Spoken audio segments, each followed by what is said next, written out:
The session was to find things that are happening in what was referred to as the new world, because you have the US and Europe's and all of them kind of in a different level of maturity now, and what's happening in the emerging world. So India, Mexico, Brazil, all of that. And my attempt was to I was setting up this contrast between a very old civilization, because India is close to 8,000 years old as a civilization, and the youngest nation on earth.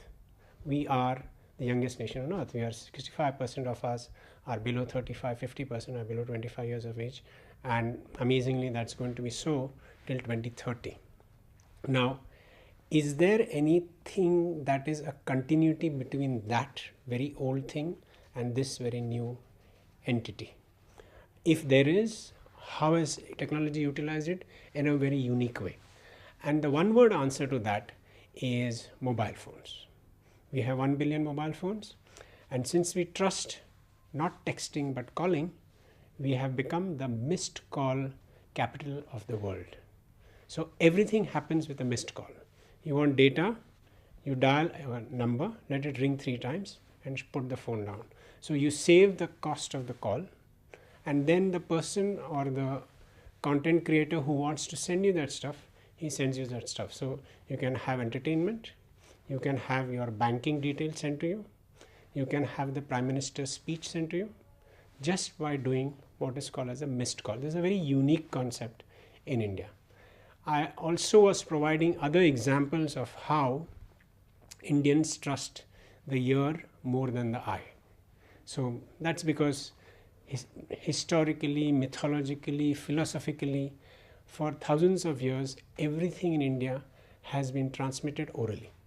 Mathematics, philosophy, medicine, dance, music, nothing was written. So the first time something was transmitted to paper, it was close to 400 foolscap sheets of written material. That's the amount of material of one single thing which was put down on paper.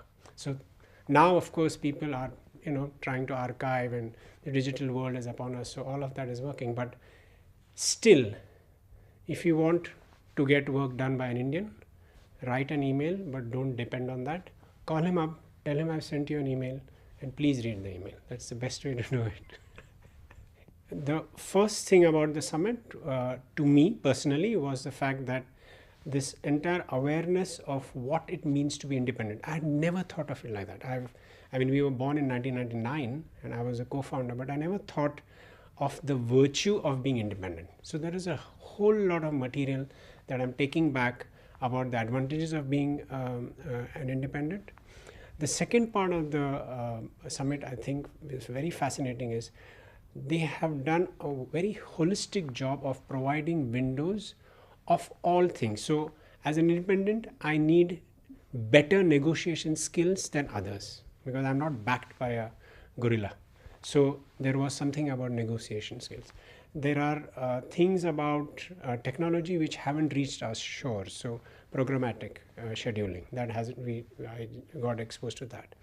So to me, it is a very well-rounded summit, and the fact that I can learn about things which are about to come, I can learn about specialized skills that I need as the leader of my company, and there are things which the rest of the countries are doing which I can easily learn from.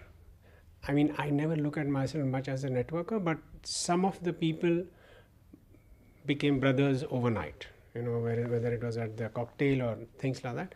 I have already found 3 opportunities where I can work with other global companies or globally located companies or independent companies.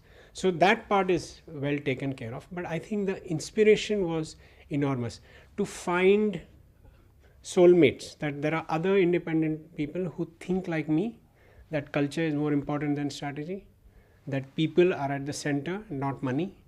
Those are the kind of things, when you see that resonance with other people, it really makes you feel very, very happy.